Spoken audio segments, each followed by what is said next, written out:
The first thing I am aware of is cold. A cold that has nothing to do with weather and everything to do with the fact that the body it presses against is no longer breathing the way a body should. Somewhere, very far above me, a man is shouting in a voice that keeps cracking apart, and a small girl is wailing, and the wet sound of a palm pressing down again and again on a child's chest is keeping rhythm with both of them. I drift inside that darkness for what feels like a long time, and then a different memory begins to push itself up through the dark. My own memory from a place that is not this place. I had been crossing a road on my way to register at Jinling University. The semi-trailer had come around the corner faster than anything that heavy ought to be able to move, and the last thing I saw was the front grille and a flash of orange paint.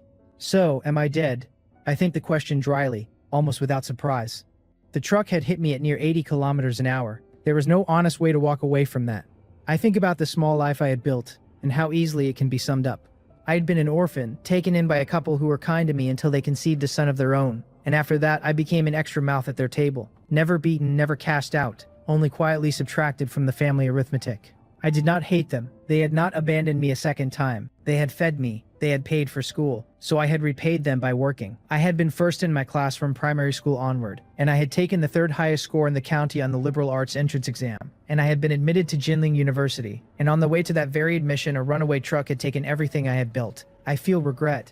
I feel, also, a thin sliver of relief. There had been no one in the world for whom my leaving would mean anything more than a chair empty at a holiday table. I had never possessed enough to lose. While I am making my peace with all this, a voice begins to call to me through the dark. Several voices familiar and strange at the same time, tugging at a heartstring I am sure I do not have. A buzzing fades from my ears. I hear a man cry out for Galen. My child, wake up quickly. I hear a small girl scream that her brother does not want her anymore. I feel hands shaking me, hands pressing on my chest, the burning bloated weight of salt water inside my throat and lungs. I try to make a sound and instead vomit a great surge of seawater out onto the rocks, and the world comes back into me through that single retch. Light noise, the weight of a wool cloak, the smell of brine and wet stone. I open my eyes. I see men in black and gray wool, men with western faces and long hair, kneeling around me with anxiety and joy, fighting each other across their faces. I see beaches and reefs, and the long withdrawing tongue of a tide that very nearly swallowed me whole. A lord in a heavy cloak pulls me into his arms and tears fall instantly onto my hair. A small blonde girl, no more than 4, throws herself at my arm and sobs without any pride at all into the wet wool of my sleeve. And then, like a tide of its own, a second set of memories floods up out of somewhere deeper than my own thoughts and lays itself down inside me. The memories of a boy named Galen Tarth, eldest son of House Tarth of Evenfall Hall on the island of Tarth, 8 years old, who had heard a fisher boy speak of a faint cyan and orange shimmer in a sea cave at Morn's Point, and who had been reckless and proud enough to dive into rising water in pursuit of a legendary sword. I have transmigrated. The realization lands quietly, with very little of the noise I would have imagined a thing like this should make. Westeros, the Stormlands, House Tarth. This is the world of Game of Thrones. The series I had loved most on Earth, the one I had read in its book form after finishing the show, the one with dragons and Essos and Ashai and the unknown lands beyond. And the small blonde girl clutching my arm, with her freckles and her sturdy little body and her sapphire eyes, is Brienne. Brienne the Beauty.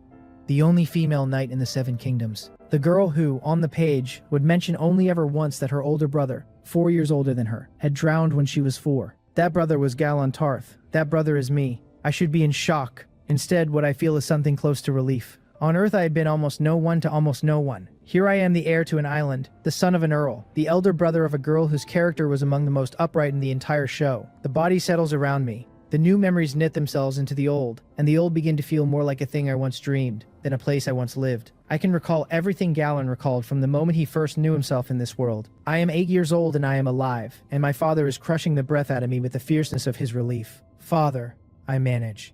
I'm fine. I pat his back as best I can with arms that still feel half made of seawater, and Earl Selwyn finally pulls back enough to look at me. His usual mask of composed Stormlander wisdom has fallen completely off his face. There is only the wild-eyed joy of a man who had been preparing himself, in the space of a single hourglass, to bury a second son. He feels the chill in my body and tears off his black velvet cloak and bundles me inside it, and he says, "Come, we are going back to the castle." He means to take me to Maester Armon at once. "Wait, father," I say. They look at me, all of them. The steward Claude with his receding hair and his anxious balding pate. The knights and guards in their boiled leather. My little sister with her tear-streaked freckled face. Without explanation, I step toward the reef where the tide had spat me up, and I begin to feel through the seawater and gravel for what I half remembered carrying ashore. There, a faint clear shimmer deep beneath the water. I close my hand around it. I lift it. Everyone freezes and holds their breath at once. The blade in my hand is not a thing of mortal forging. The whole length of it gives off a soft cyan light, like the breath of the deep sea drawn upward into steel. The light is not dazzling, it is gentle.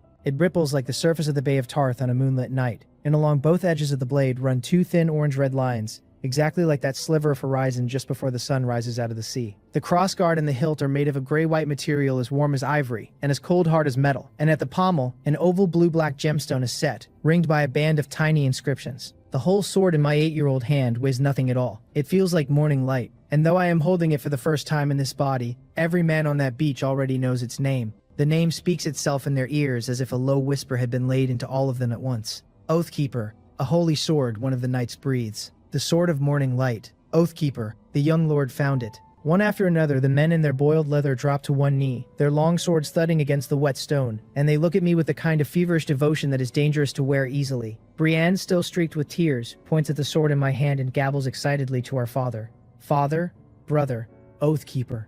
Earl Selwyn's mouth hangs open. Steward Claude meets his lord's eye, and his shock turns slowly into a wild joy he cannot find words for. And, while they all stare at the sword I am holding, something else has happened that none of them can see. A panel has appeared in my line of sight, written in translucent blue script, a thing that hangs in the air directly in front of my eyes the way a window might hang on a wall. Galen Tarth. Title, None. Strength 3.12. Agility 4.1. Spirit 12.8. Magic blank. Skills in percentages: swordsmanship at 3, archery at 7, riding at 4, the common tongue of Westeros at 27, swimming at 29. Legendary bloodlines, 3 of them: Blood of the Even Star at 3% development, Targaryen bloodline at 0, Storm King bloodline at 0, Storm King bloodline at 0. Legendary weapon, Oathkeeper, gold tier quality at maximum, cannot be upgraded. Legendary pet, none. Judgment points 0. Beside several of these lines is a small gray plus sign, and at the bottom is that one strange word, judgment, with a number after it, and the number is empty. So this is my golden finger. I call out for a system in my mind, the way 1,000 Transmigrator novels had taught me you were supposed to, and there is no answering voice. Whatever this panel is, it has no intelligence to converse with. The pluses are gray, which means I cannot click them yet.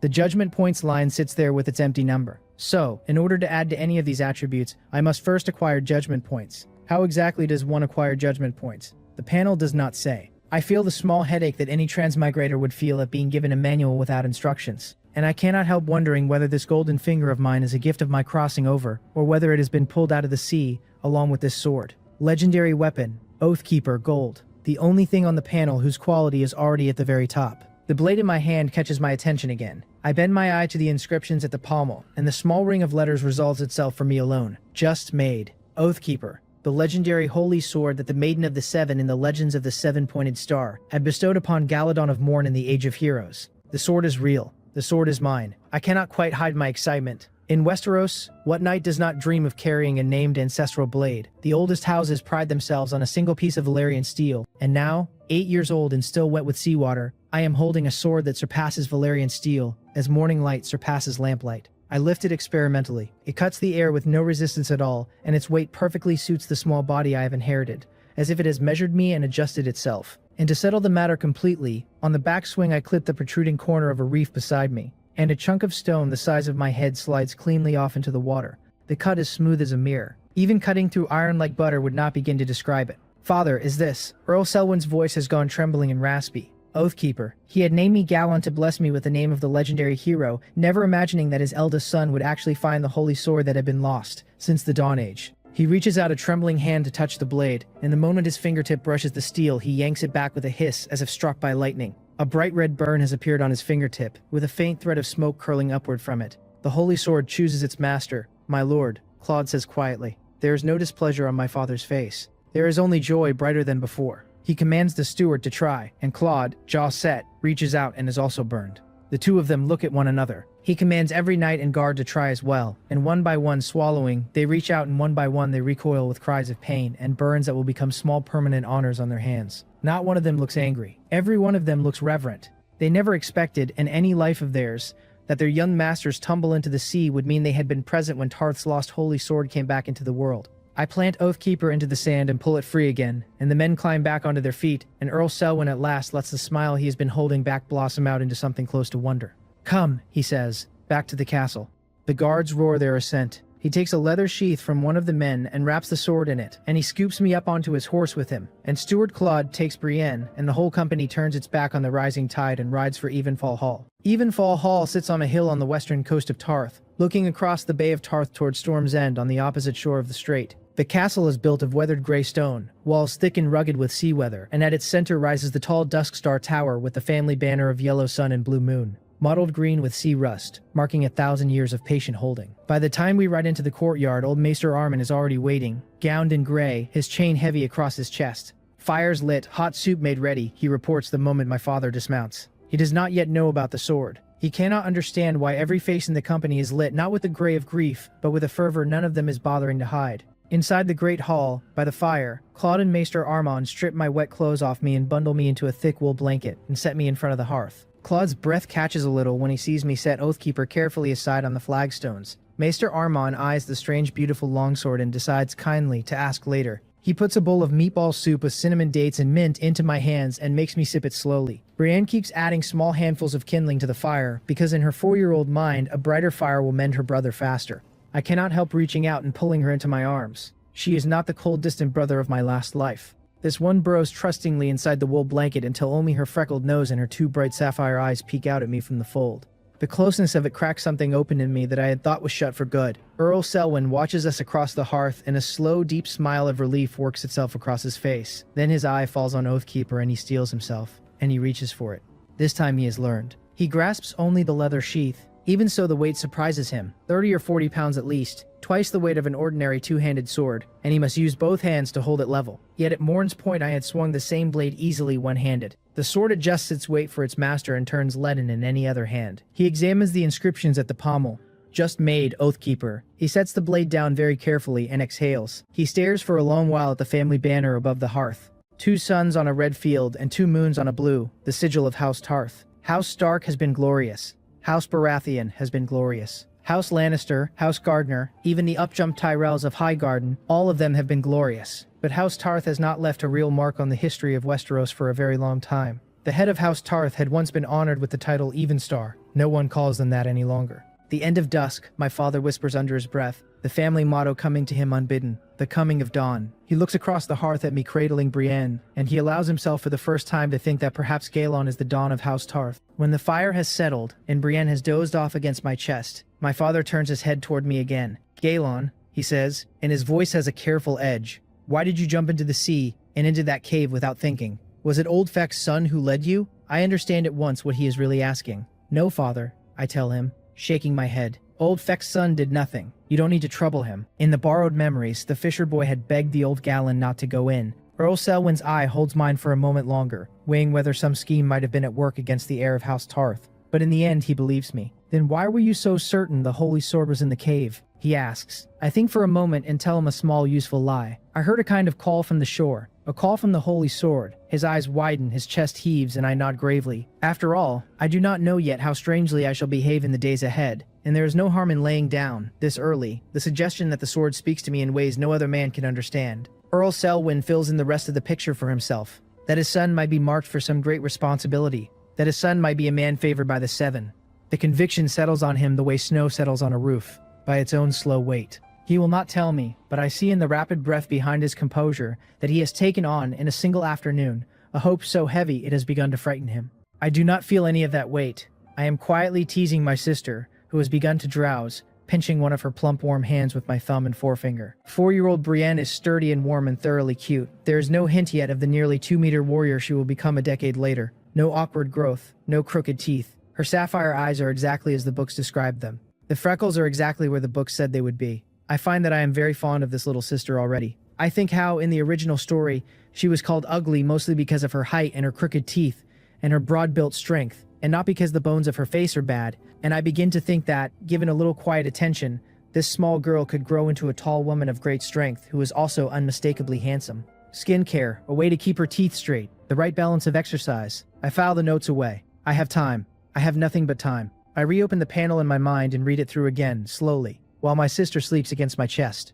Strength 3.12, agility 4.1. Those numbers, I guess, mean that adult average is somewhere near 10. Spirit 12.8. That is too high for an 8-year-old, and the only honest explanation is the soul of a transmigrator stacked on top of a child's accumulated memories. The skill percentages match what I find in Gallen's memories, writing and archery and swordsmanship that are real but only beginning. The common tongue at 27% because he is still only 8 years into reading and writing it. swimming at 29 because he was born on an island and grew up in the sea. I assume 100% means full mastery for an ordinary man. Then the bloodlines. And these are the things I had not expected.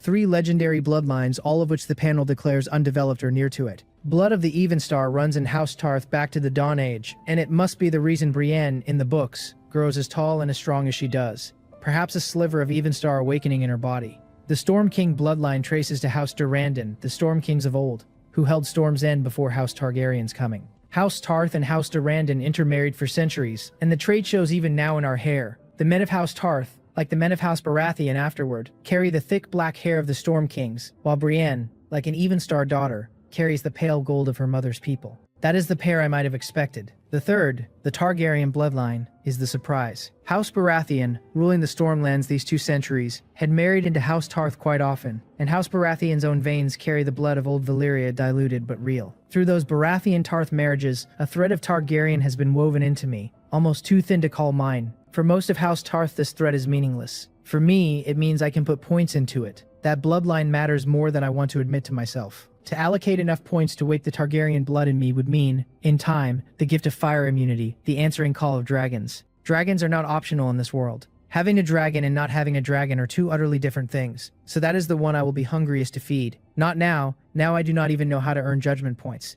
But one day, the steward's voice breaks across my study of the panel. "Young master, the bath is ready, please come up to your room and rest." Claude has appeared at my elbow with a soft smile and a faint flush across his bald head from the firelight. I look down and realize that even though I am dry now, the salt is still gritty across my skin. I gently lift Brienne onto my father's lap, and Earl Selwyn settles her against him with a gentle, weary affection. "Go on," he says. "Get some good rest." I follow Claude up the spiral granite stairs of the Dusk Star Tower, the iron oil lamps in the wall throwing long flickering shadows onto the stone, the muffled sound of the sea coming up through a high small window. My bedroom is on the 5th floor, a heavy oak door carved with the yellow sun and blue moon. Inside, a faded tapestry of Galadon of Mornay hand in hand with the Maiden of the Seven, a thick wool rug, a wooden tub already steaming with hot water, lavender petals and herbs floating on the surface, a fire in the hearth, and a small adjoining door slightly ajar that opens into the maid's narrow alcove. A girl of 13 or 14 with chestnut hair tied in a ponytail rises from the tub side and curtsies. Galena, the maid my late mother had personally chosen for me, has served me since I was small enough to need her to dress me.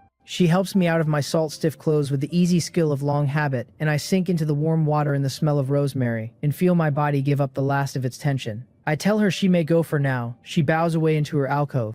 I lean my head back against the rim of the wooden tub and close my eyes and think. I have arrived too early. By Maester Armin's reckoning, the year is 275 after the conquest. The Mad King Aerys still sits the Iron Throne. Ned Stark is 12, only 4 years older than me.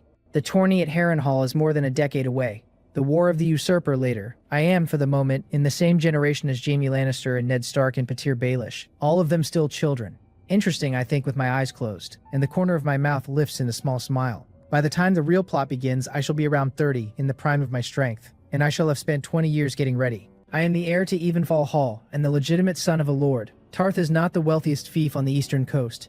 That title still belongs to the Arbor, but it has a population near 150,000. 3 towns and 20 or 30 villages, mountains and grasslands and forests, a fleet of more than a dozen trading ships that can be turned to war. With one word, my father can muster 20 knights and 3,000 soldiers. Tarth lies northeast of Storm's End, the natural shield of House Baratheon. It is the closest island in Westeros to the continent of Essos. 5 days' sail to Pentos, 3 to Tyrosh, faster than the run to King's Landing. A truly excellent place to start. I find I cannot find a fault with it. With the knowledge of a transmigrator, with 20 years of patient work, with a brother who is heir and a sister who is Brienne, with 3 bloodlines and a holy sword and a panel that promises growth in exchange for judgment, I might do a great deal. When the War of the Usurper comes, House Tarth could fairly take its share of the spoils for backing Robert. I find myself, soaking in the steam, beginning to plan. Galena's voice reaches me through the alcove door. Would I like more hot water? I rise from the tub instead, water sliding off me, and tell her I am finished. She drapes a soft warm towel around me and dries me as she has always dried me.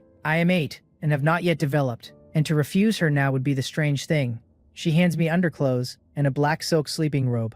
She rings a small bell, and a few sturdy serving women come and carry the tub and its cooling water out of the room. Galena tidies the bed once more and bows herself away. I am not ready to sleep yet. The afternoon light is still bright, and I push the window open onto the deep blue sea and the pale blue line of the horizon, and I look down at Sapphire Port where the merchants are docking and the fishing boats are coming home, and at Sapphire Town's red roofs beyond, and at the green of distant pasture above the cliffs. The walls of Evenfall Hall are 20 feet high, built of gray granite 10 feet thick at the base, crowned by a low crenellated parapet with iron arrow slits, and at the southeast a half-collapsed watchtower leans against the curtain wall, its ruin overgrown with stubborn green sea rocket. Dusk Star Tower itself stands 100 feet tall, a beacon in fog for the merchant ships passing through the strait. Other towers, kitchens, armory, storerooms, flank it under weathered bluish-black tiles, white smoke rising from 2 of their square chimneys. The courtyard below is paved with gravel and crushed seashells, neat as a swept hearth, nothing at all like the muddy yards of Winterfell I remember from television.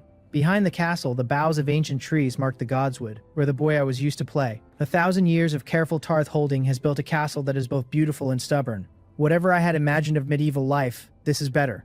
Eventually I close the window and climb into bed, and to my surprise I sleep more soundly than I had ever slept on Earth. Perhaps 3 legendary bloodlines come with the gift of healthy rest. In the morning I wake feeling rested in a way I do not remember ever feeling. Angelina calls a cheerful good morning from her alcove and brings me hot water and toiletries. The toothbrush in the cup is of course only a chewed twig the length of a chopstick, the upper third frayed into rough bristles. I dip it in salt as the previous Galen used to do, and clean my teeth as best I can, and my gums sting and bleed a little for the trouble.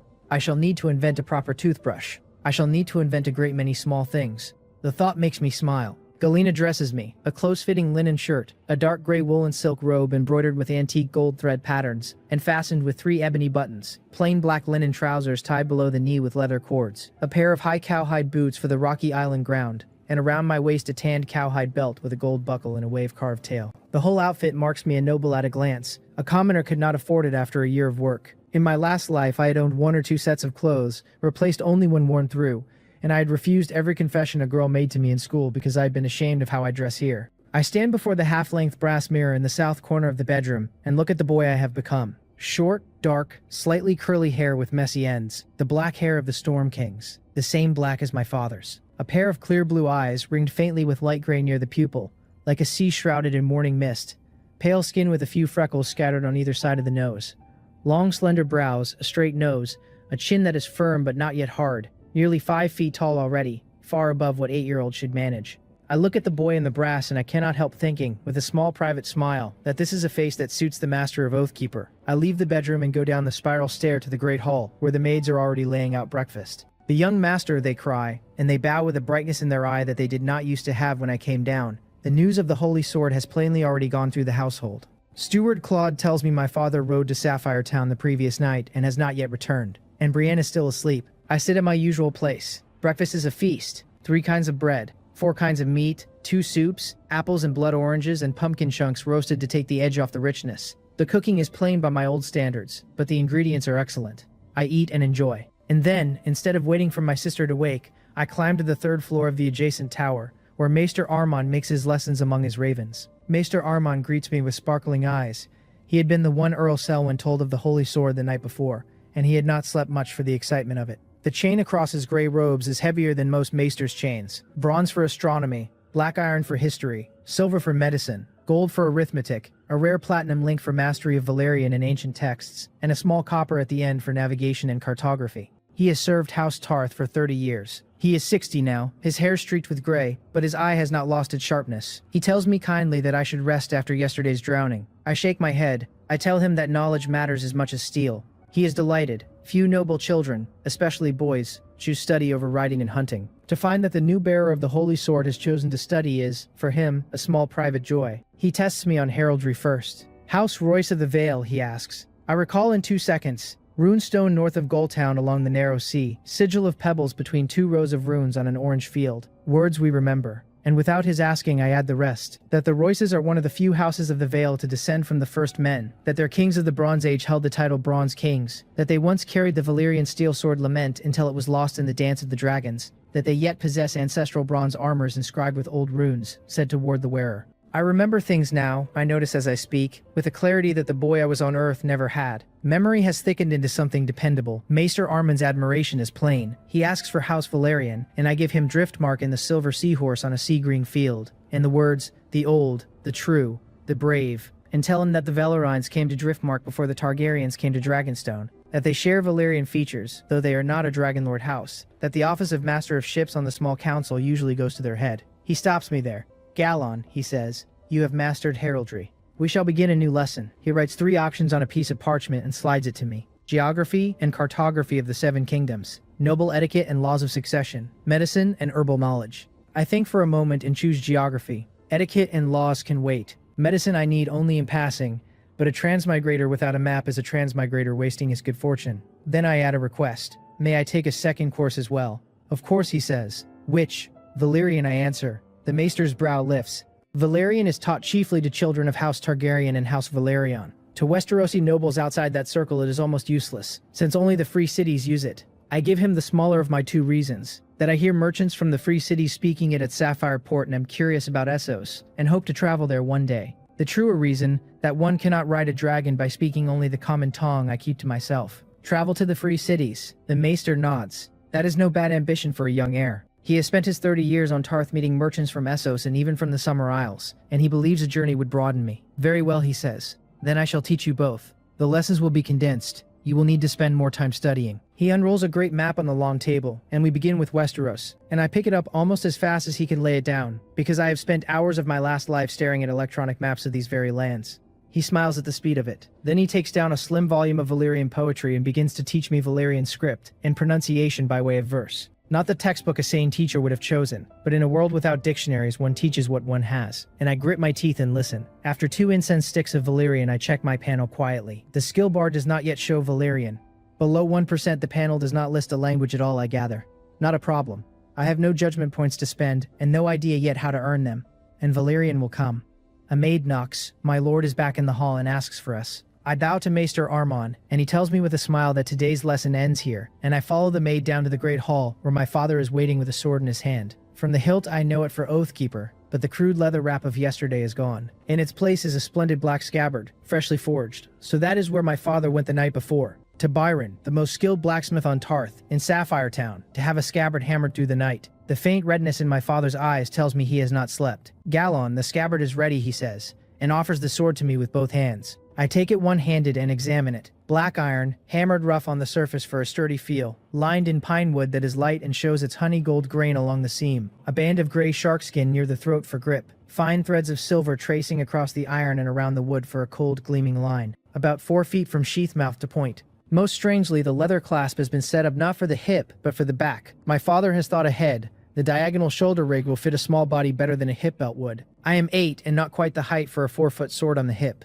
On the back, in another year or 2 I shall wear it perfectly. I draw it a few inches. The clear cool light of the blade flares, that soft pleased metallic note hums, and a third of the breathtaking blade leaves the sheath. Every face in the hall fixes on it and breathes shallower. The sword is so beautiful that simply looking at it can absorb a man's mind. I sheath it, and I weigh the scabbarded sword in my hand. It is at the very edge of what a child of my size could comfortably carry. I had noticed my father straining when he passed it to me. To me it is light, so Oathkeeper has its own opinion of the proper weight for its master, and adjusts. No wonder the panel calls its quality maxed and unimprovable. Thank you, father, I say, and Earl Selwyn nods at me with the smile of a man who has not yet stopped being grateful that I am alive to thank him. Brienne comes running in then with sand on her hands and her bare feet, and throws herself into my arms. She has been at the beach building little castles. Galon, my father says, watching her. Brienne is 4.5. Tomorrow let her join you in Maester Armin's lessons. I nod. She is sturdier and brighter than girls her age, and the right age for the common tongue. Claude is sent to tell the kitchens to prepare lunch, and as he goes, Maester Armon hurries in clutching a letter still warm from a raven, and tells my father that the queen has born a healthy boy, named by King Aerys Viserys Targaryen. My father chuckles. After a string of miscarriages and stillbirths, the queen has finally born the king a healthy prince, he says. The king's mood will improve a little. I shake my head slightly to myself and say, so it is Viserys, the sleeping dragon.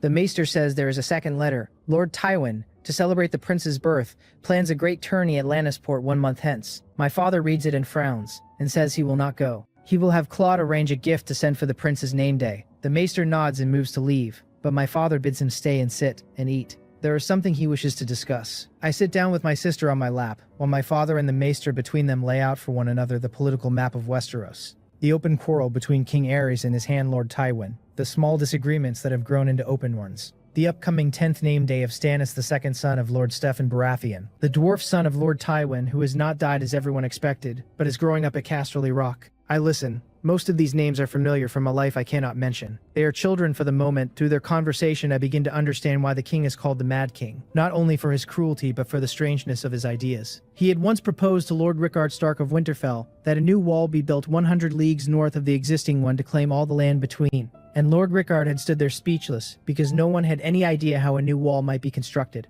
And the area in question was inhabited by 10,000 wildlings whose displacement would have meant a war. Visiting Sunspear, the king had told the Princess of Dorne that he meant to dig a great underground canal through the Red Mountains to bring water down from the rainforests, to make the Dornish desert bloom with flowers, and so on.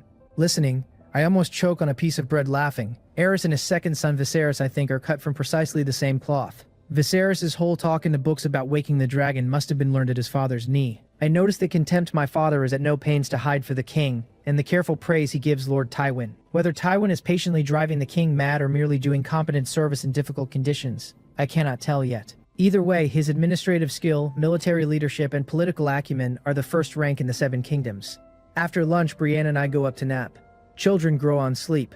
When I rise, I sling Oathkeeper across my back and walk down to the Godswood behind the castle. There among the old trees a tall brown-haired man in plate armor stands waiting with his back to me, and at the sound of my step he turns, and a sword-scarred face splits into a smile. Sir Goodwin, Master-at-Arms of Evenfall Hall, who placed 6th at the tourney at Highgarden 7 years ago, stern with the soldiers, easier with me. Gallon, he says, your father told me you were well, and asked me to continue your lesson today. He looks me over, color, gait, and is satisfied that yesterday's drowning has done me no lasting harm. I make him laugh by answering that any kid on Tarth has gulped down a bit of seawater in his time, and he warns me not to say so where my father can hear. Then his eye finds the sword across my back. Gallon, is this the holy sword you found at Morn's Point? I draw it for him in the long afternoon shadows of the Godswood, and that clear, cool light flares again. His face goes still. Truly extraordinary, he whispers.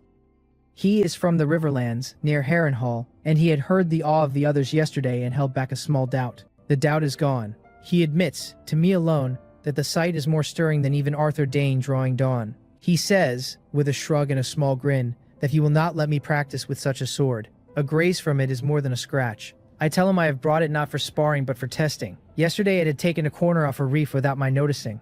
I want to know more. Goodwin's eye lights up. What knight does not want to know more about a holy sword? He points me at an old dried stump in the Godswood. 2 men round, cropped off 2 feet from the ground, marked with 100 arrow scars from my own past archery practice. Try cutting that, he says. I take Oathkeeper in both hands and swing once. A sound like a blade through parchment, sharp and almost dry. The upper third of the stump slides off diagonally and thuds onto the moss, throwing dark earth into the air. The cut is mirror smooth. Goodwin walks over, bends, looks closely, and finds himself for a long moment unable to speak. Cutting through a seasoned-thick stump with a greatsword is a strenuous chore. The blade should bind 2 or 3 inches deep at best. I have just sliced a third clean off, and the blade had felt to me as if it were cutting stiff cardboard. There had been a moment of resistance, and then the sword had slid through as smoothly as silk. I swing again to be certain. A larger chunk slides off this time. Even cleaner, even less resistance. The thing feels like a small twig under my hands. I cannot quite hide my own delight. It reminds me, ridiculously, of striking at cabbage heads with a stick when I was a boy on Earth. Goodwin watches me swing, breathing harder. Then, without a word, he removes his own plate vest and walks over to the wooden practice dummy I always use, and fits the vest onto the dummy and ties it in place. Try that, he says. Are you sure, sir? I ask. Plate is not cheap. The vest alone is worth 2 gold dragons, and a fisherman on Tarth earns a year of work for 20 or 30 silver stags. He shrugs. To know the truth of a sword, you must test it on real armor. He believes Lord Selwyn will repay the cost. Fair, I say. I set my stance, and grip the hilt with both hands, and I swing with everything my 8-year-old body can put behind it. Sparks, a hard, clean ring, and when the blade halts, I see that the chest of the plate has been slit diagonally, near 3/4 of its length, only barely held together by the lower hem. Beneath, the wood of the dummy carries a deep gash. A man wearing that armor would have been gutted and dead. Goodwin looks like a man who has just glimpsed a future he had not expected. If the 8-year-old can do this, he is plainly thinking, what will the 18-year-old do, and what will that 18-year-old do on a charging warhorse? He shakes himself. Gallon, he says, this sword truly lives up to its name as a holy blade. I nod. The 7-pointed star tells me that Galladon of Mornay drew Oathkeeper only 3 times in his life. Each time for a foe of unprecedented power, and I am beginning to suspect the sword has more to it than I have yet seen. The faint orange line along its edge, a trace of the magic I have not yet learned to call. I think of the magic line on my panel that sits at 0. Perhaps the deeper power of Oathkeeper draws on magic the wielder must himself supply. The Age of Heroes was a time of magic and monsters, and a hero of that age would have needed more than a sharp blade to earn his name. But Goodwin will not let the lesson become a sermon. Gallon, he says, this sword's power is astonishing, but I beg you, do not learn to lean on it. A knight's strength is never the sword in his hand. Arthur Dane without Dawn is still the greatest swordsman in the Seven Kingdoms. A farmer with Oathkeeper would lose to any knight.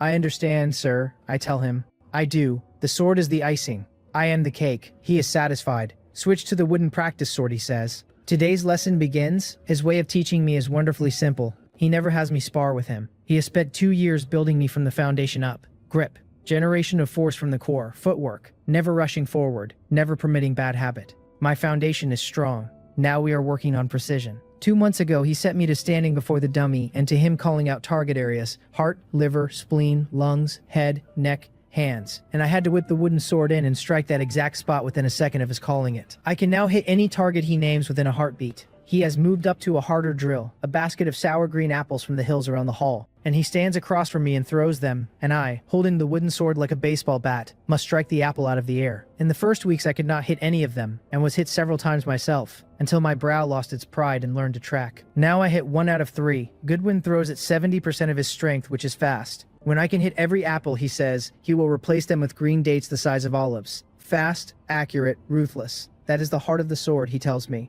I find I agree. We end the lesson when the basket is empty and the sun is sliding low. Goodwin wipes his eyes and looks at the empty basket and tells me, smiling, not to go back to the hall yet. Earl Selwyn has asked him to bring me down to the meadow outside Sapphire Town. There will be an execution before the sun sets. An execution, I say, mopping sweat from my neck with my sleeve.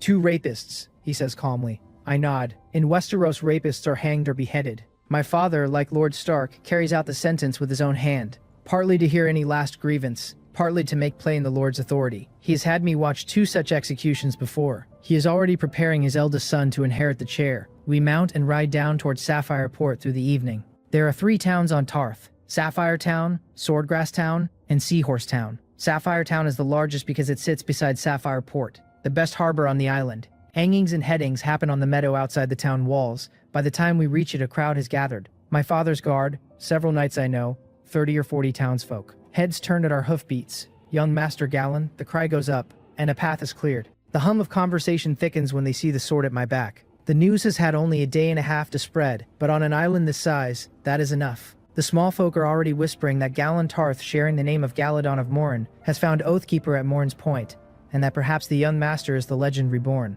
Within another half-month every soul on Tarth will know it, and I shall not be just the heir. I shall be a name spoken in awe. Father, I greet, and dismount. My father stands in the center of the field with both hands resting on the crosspiece of a heavy greatsword, wearing black leather gloves, his face solemn. He smiles only when he sees me. In front of him kneel 2 men, hands bound, both wretched. One is thin and yellow-haired and limp, his head bowed in resignation. The other is bald and burly and scarred, half an ear missing, eyes savage and fixed on my father. My father wastes no further time. He draws the greatsword from the earth and looks down at the yellow-haired man. Brass, son of Glyn, do you have any words to say in your defense? Brass mumbles, his pale lips parted, and shakes his head and says nothing. My father intones the long sentence. In the name of Aerys II of House Targaryen, King of the Andals, the Rhoynar and the First Men, Lord of the 7 Kingdoms and Protector of the Realm, I, Selwyn of House Tarth, Lord of Tarth, sentence you to die. And at the last word the longsword comes down clean. The head leaves the body in a wet crunch. The blood sprays. The head hits the ground. My heart skips, but only that. I do not need to vomit. I do not even feel ill. Goodwin notices the steadiness of my eye and gives a small approving nod. So do several knights, and the more observant of the townsfolk. My father glances back at me and is satisfied. He turns to the second man, Sagari, son of Mudan. Do you have any words to say in your defense? The bald man, looking at the headless body of his fellow, has been pushed past fear and into rage. Defend what? He sneers. That woman was so moist. I took her. What of it? Who are you to judge me just because you are some damned lord? Sooner or later the heads of you Tars will be in the dirt too, and the women in your castle will be ravished as that woman was. And that day is not far off. Ha! A brown-haired knight steps in and kicks Sagari face first into the ground and stuffs a filthy rag into his mouth, and ties it there. My father's expression has not changed. He raises the greatsword and begins, in the name of the Andals, and I all at once interrupt him. Wait a moment, I say. Every face in the meadow turns toward me. My father, I say, could you let me do it? I have no stage fright. I take a step forward. With a clean shing I draw Oathkeeper from my back, and the cyan glow of the blade and the faint dawn line of orange along its edge speak for me where my 8-year-old voice would not. A reason that would have sounded like nothing more than a child's bravado to anyone in this meadow has come to me in a flash. The data on my panel needs judgment points. Judgment points. Surely they come from passing judgment.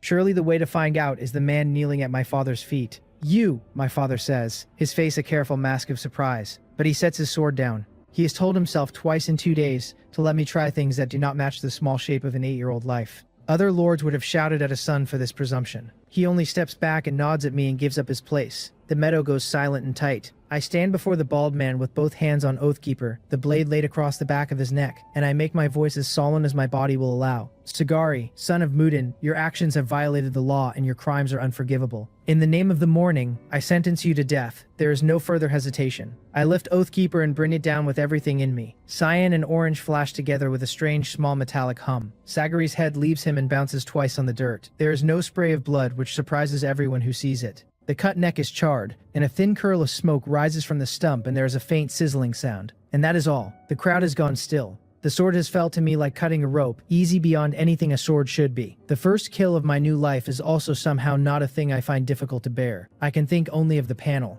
I pull it up. Gallon Tarth. Title, None. Strength 3.12. Agility 4.1. Spirit 12.8. Magic blank. Skills the same as before. Bloodlines the same. Legendary pet none. Judgment points 2. 2 judgment points. My heart pounds. I have guessed correctly, so this is how the points come in. I do not yet know whether any death will earn them or only an executed criminal earns them, but the principle is now clear. I close the panel without spending the points. I am 8 years old and I am not going to dance with joy after lopping off a head, no matter how sharp the urge. And I look down at the headless body and find I feel only a small distaste, not disgust. A man's corpse is, in the end, not very different from a butchered animal, blood and meat and stilled muscle. It is the spillage of intestines and viscera that the books and shows had taught me to fear, and in this killing there has been almost none. "You did well," my father says, and steps over and lays a hand on my shoulder. He has decided, in his own way, that the bald man's curses provoked me, and that I have done the cleaner of the 2 beheadings out of righteous anger. He approves. He had not thought a son of his would dare to take a head at 8.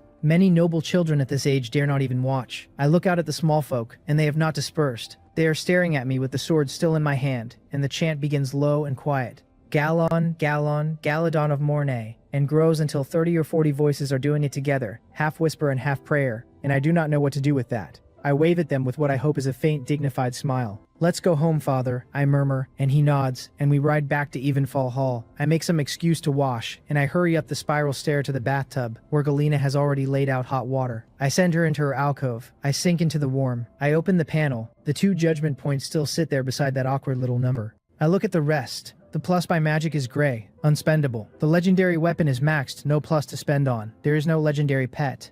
That leaves strength, agility, and the bloodlines.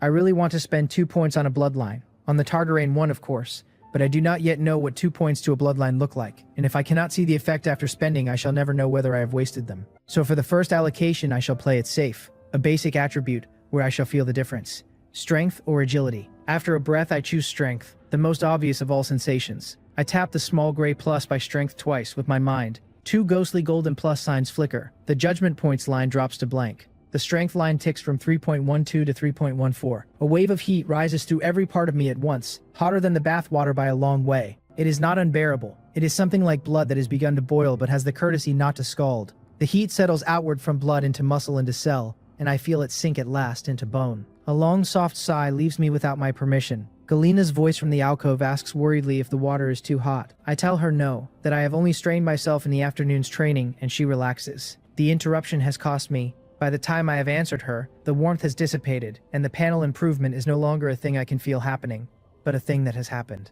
I press my fingers against the wooden rim of the tub. The strength is there. It is not Hercules, but it is plain. The fatigue and soreness of the afternoon have vanished. A .02 of strength, in real terms, has done for me what perhaps a week of training would have done. The shape of my future shifts in front of me. If a normal Tarth heir improves from strength 3 to strength 4 over a decade of growth and hard work, that is less than .002 per day. I have just bought myself more than a week. 2 judgment points has bought me more than a week. The implication is enormous, and the constraint is also enormous. I have to find more judgment points, regularly, or this engine starves. I think instantly of the yellow-haired brass whom my father had taken first, before I had spoken up.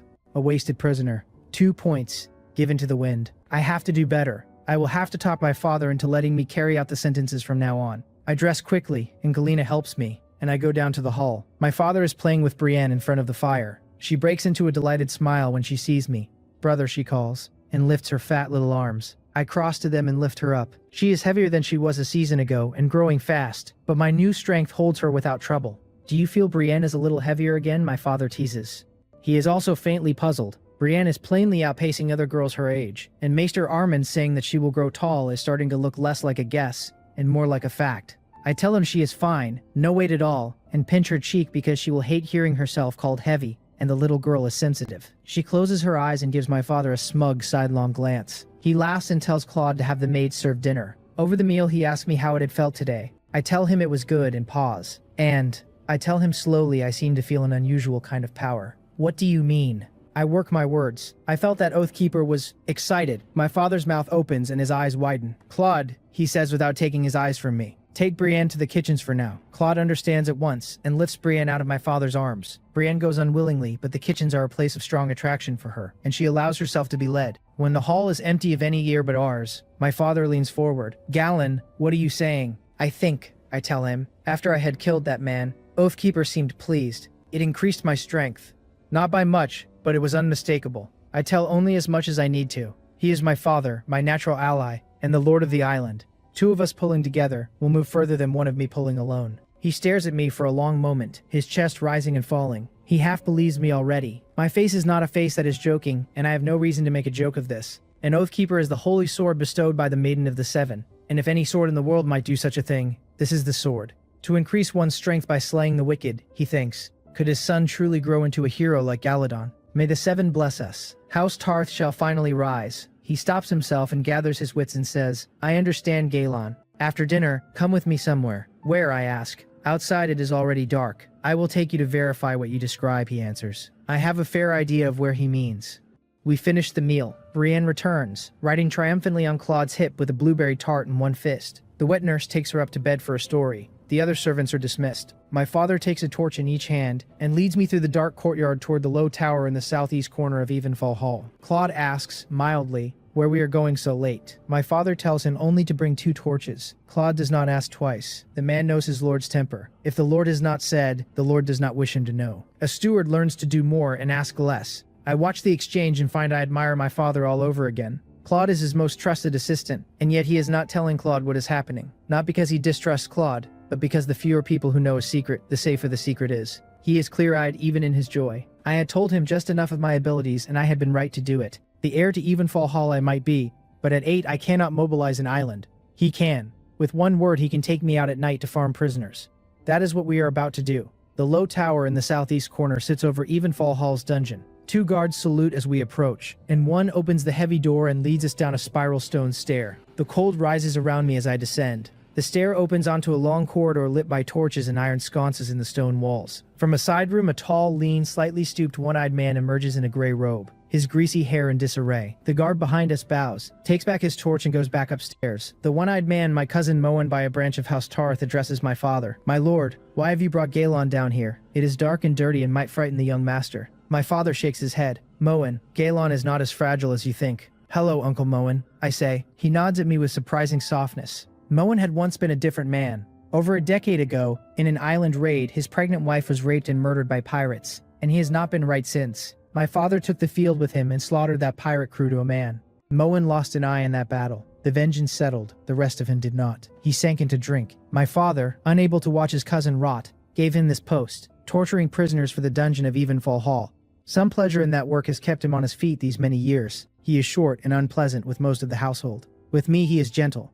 Perhaps because I am his lord's son. Perhaps because I remind him of the child his wife had been carrying. "Moen," my father says, "bring out the Lyseni stowaway from a couple of days ago, and Fisher, the one who killed the merchant Grisha and his family. Make sure they're tightly bound." The eyebrow goes up, but the question stays in. Moen disappears into the dungeon, and returns with 2 men, hands chained behind backs, ankles shackled. One is a Lyseni of extreme paleness, with curly mussed hair and a thin frame and a terrified face. The other is heavily built, sinister-eyed, hook-nosed, perhaps 30, and his name is Fisher. Fisher had murdered the merchant Grisha and Grisha's family in their own house, and made off with a hidden treasure. He had been caught, but the treasure had not. Moen has both gagged with rags secured by extra rope, lest they call out and disturb the young master. Moen, my father says, "Please step away." This matter is rather important. I will explain when I have time. The curiosity in Moen's eye is enormous, but he nods and goes upstairs to drink with Claude. There are casks of Golden Arbor wine come in with a recent caravan, he tells himself. The dungeon empties of all eyes but ours. I draw Oathkeeper. The blue glow on the blade is strikingly visible in the gloom and the torchlight, and the gloom even seems to make the glow look more beautiful. I think, as I draw, how shrewdly my father has chosen. A liceny stowaway who has likely offended a noble in Liss and committed no real crime, and a vicious murderer of a whole family. He is helping me test the rule. Does the sword feed on any death, or only on the death of the wicked? The Liceny, kicked over to the floor, lets out a low, terrified moan from his throat. I do not waste words for him. I step forward and sweep Oathkeeper across his neck. I do not use both hands. I do not use my full strength, 60 or 70%, single-handed. The cyan arc traces the air. The head goes. There is no spray, only red charred edges and the small curl of smoke. I open the panel. Judgment points, 0. I frown. Nothing. There are two possibilities. The first is that judgment requires a true crime, and the Liceny had committed none worth the sword. The second is that the system has a cooldown, a span of rest before the next valid execution will earn its points. While I am thinking, Fisher is struggling on the ground, eyes growing more ferocious. He had not expected to be brought up at all so late, and certainly not for an heir's sword. His treasure has not yet been wrung from him, and now it seems his throat will not have time to give it. It didn't work, my father says calmly, ignoring the struggling. I shake my head. Try again then, he says, and points at Fisher. He is not disappointed. Fisher thrashes harder, his eyes more savage. I walk over to him, raise Oathkeeper, and in case the procedure must be exact, I make sure to mutter the formula I had used in the meadow. In the name of the morning, I sentence you to death. I bring the sword down. Crack. Fisher's head bounces. To Oathkeeper, a body is no more than cardboard. I open the panel.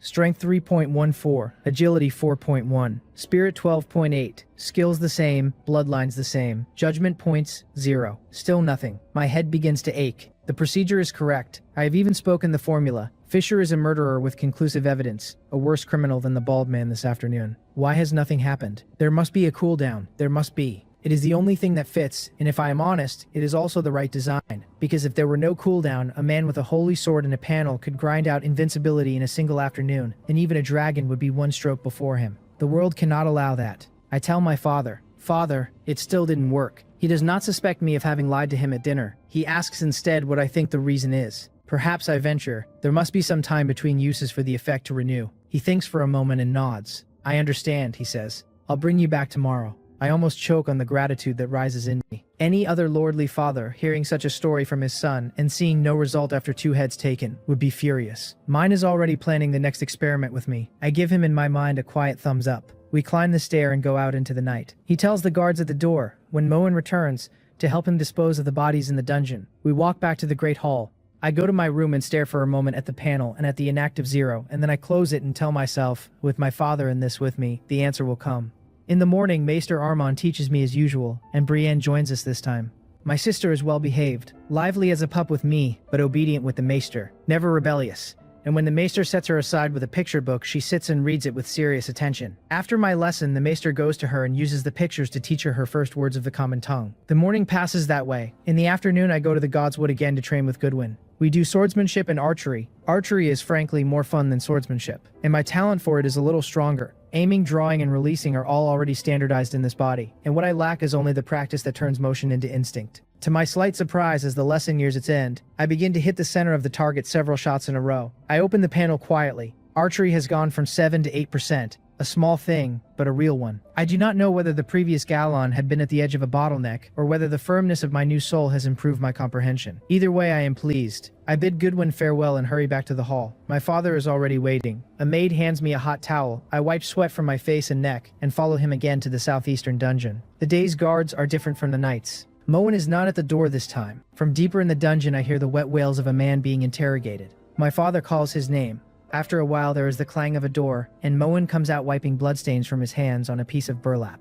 My father tells him to bring out 2 prisoners as before. He does not ask. He goes back inside and returns shortly with 2 prisoners, hands and feet bound. The first is a burly old man with a white beard, once a warrior, now a fisherman. Recently, in a quarrel with another fisherman, he held a grudge, and one day at sea he kicked the other man over the side. The man he kicked overboard was not so easily drowned. He washed up alive at Storm's End, came back by ship to Tarth, and laid a complaint with my father. The old fisherman has been waiting in the dungeon for a hearing. The second is a middle-aged woman, panicked, mean-faced. After her husband's death, she had abused his 7-year-old daughter, making her sleep in the pigsty, eat pig slop, beating her with iron tools until a neighbor reported her. My father had locked her up, intending to choose a day to hang her. Moen kicks her over onto the dirty floor. He does not lay a hand on the old man. The old man kneels, holds his head high, and says nothing. My father waves Moen away. Moen smiles and goes upstairs, perceptive as ever. I draw Oathkeeper. I cross to the woman. In the name of the morning I sentence you to death, I say without flourish, and bring the sword down in a single clean stroke. Crack. Her head joins the others on the floor. I do not waste a moment. I open the panel. Gallon Tarth. Title, None. Strength 3.14. Agility 4.1. Spirit 12.8. Magic, blank. Skills, Swordsmanship 3. Archery now 8. Writing 4. Common Tongue, 27. Swimming 29. Legendary Bloodlines. Blood of the Evenstar 3. Targaryen 0. Storm King 1. Legendary Weapon. Oathkeeper. Gold. Maxed. Legendary Pet. None. Judgment Points 3. I actually got 3. My heart leaps. The cooldown theory has held, and the points have come for the wicked, and the mean-faced abuser of a child has earned me 3 where the bald rapist had earned me 2. The number itself is a quiet judgment of crime against crime. The system rewards the heavier guilt. The kneeling old man watches me with a small puzzled frown. He had not expected the Lord to bring his son to the dungeon to take heads, and he had not expected the boy to wield a sword like that. But his stare matters less to me in this moment than the small word at the bottom of the panel. 3. The world has begun to open. 3 judgment points. I stare at the panel hovering in my mind, and I cannot help being a little surprised, because yesterday I only earned 2 for executing that bald rapist, and today, after taking the head of a woman who tortured her stepdaughter to death, the system has handed me 3. It must mean she carried other crimes I never learned about. Beating, stealing, perhaps worse, and the Holy Sword's judgment weighed her in full. From this I confirm 2 things at once. There is a cooldown of roughly 1 execution per day, and the points awarded scale with the depth of the sin the criminal carried. Now that I understand the rules, I am in a very good mood, and since Father is standing right beside me, there is no reason to wait. I open the panel and let my eyes drift across the numbers. Gallon Tarth, Title None, Strength 3.14, Agility 4.1, Spirit 12.8, Magic blank, Swordsmanship at 3%, Archery at 8, Riding at 4, Common Tongue of Westeros at 27, Swimming at 29. Below that, 3 legendary bloodlines. Blood of the Evenstar at 3% development. Targaryen bloodline at 0. Storm King bloodline at 1. The legendary weapon entry shows Oathkeeper, gold tier, already at maximum quality. Yesterday I spent my points on strength to test the system, so this time I want to experiment elsewhere. I tap the small plus sign beside swordsmanship.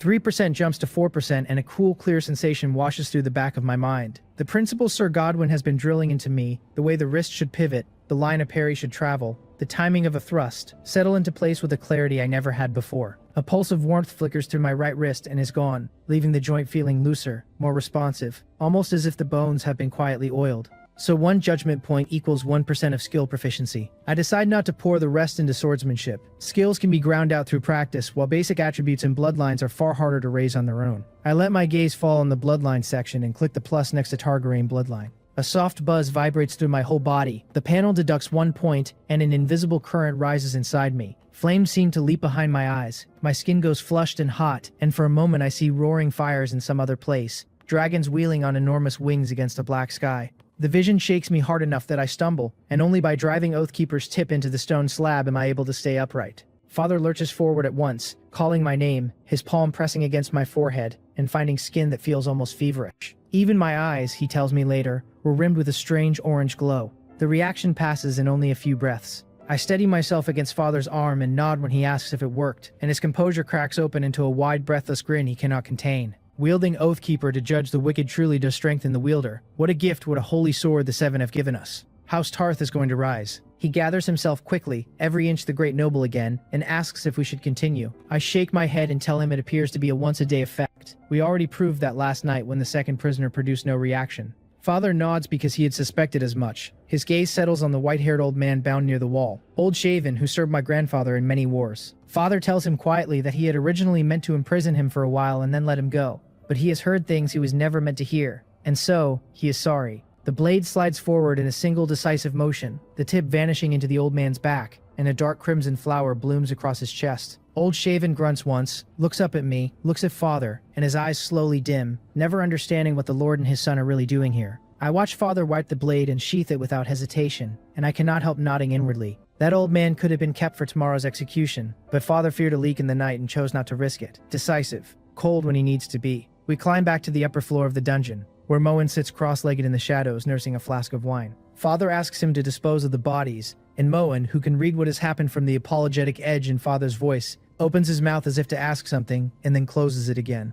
He cannot quite understand why Lord Selwyn is bringing his 8-year-old son down here so often to kill, but my eyes look the same as ever, and Father's face permits no questions, so he only nods. We return to the great hall, and after dinner I play with Brienne for a while before going up to my room. By the window of my bedroom I open the panel again under starlight. The Targaryen bloodline now sits at 1%, exactly as I expected. I wonder how much further I will have to push the development before a dragon will recognize me as its master, before that legendary fire immunity manifests. The Red Comet, though, is still a long way off, so there is no point obsessing over the dragon line. Outside of dragon riding, the Targaryen bloodline does not seem to add much to raw combat power. I am more curious about what the blood of the Evenstar and the Storm King bloodline will reveal as their development climbs, since both of those belong to me by inheritance and could carry traits I have not even guessed at. With one judgment point still to spend, I tap agility, and the warm current returns. Gentler this time, less of a fire and more of a slow loosening through every joint. 4 or 5 seconds later it fades, and when I shadow step around the room, throwing a few light punches and twists, my body does feel a hair lighter, a hair quicker, though the change is much less dramatic than the strength jump. Agility 4.02, only a tiny gain, but I am not disappointed. The future is wide open. Father is going to back me with everything he has, and judgment points will keep coming. By 16 or 17 I will rival Rhaegar, Robert, even Ned, and perhaps catch Arthur Dayne himself. By 30, when the War of the Five Kings begins, I will be the strongest man in the 7 kingdoms, perhaps with a dragon at my command. Galadon of Morny reborn, plus a dragon rider. Why should House Tarth not eventually sit the Iron Throne? Father has no idea that his son is already daring to think this far. The next morning I study with Maester Armon and train with Sir Godwyn as usual. Sir Godwyn is openly astonished by the leap in my technique overnight, praising my swordsmanship, my strength, my agility, all visibly improved. And Father, watching from the edge of the Godswood, exchanges a quiet knowing smile with me. After training he takes me down to the dungeon again.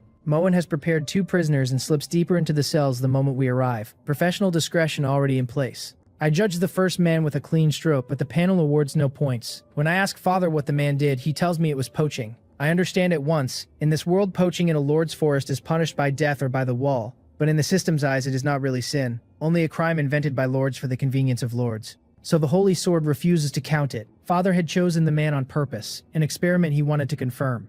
I behead the second prisoner and the panel ticks up by 1 point. When I ask the second man's crime, Father strokes the signet on his finger with a strange expression and tells me incest. The man drove his own son out to sea so he could possess his daughter-in-law, and even fathered a child by her. I look at the squat, severed head on the floor and feel both disgust and a kind of weary amazement at how lurid human cruelty can be. He deserved to die. Apparently the system grades incest as genuine sin, but minor sin, hence 1 point. Father asks if it is effective and I tell him it works, but only modestly. He nods. We have now confirmed the rule. Oathkeeper judges 1 sinner per day, and the deeper the sin, the greater the boon. Fitting enough, it is, after all, a holy sword granted by the 7, and rewarding the punishment of true evil suits its purpose. From here on, my life settles into a clean, regular rhythm. Mornings with Maester Armon over geography and Valyrian. Afternoons with Sir Godwyn over sword and bow. Evenings spent quietly judging whatever sinner Father has procured. 2 years pass like wind through the sails. On a bright afternoon, Father, Brienne, and I stand at the Sapphire Port docks among guards and household knights, watching for the white sails marked with the Arryn Falcon to round the headland. The ship is from the Vale, but the important name on board is Robert Baratheon, eldest son of House Baratheon, on his way home from the Eyrie to Storm's End. The cause of this journey is a small one with enormous future weight. Duke Stefan Baratheon and his wife have given Robert a baby brother, and that brother's name is Renly. Renly Baratheon.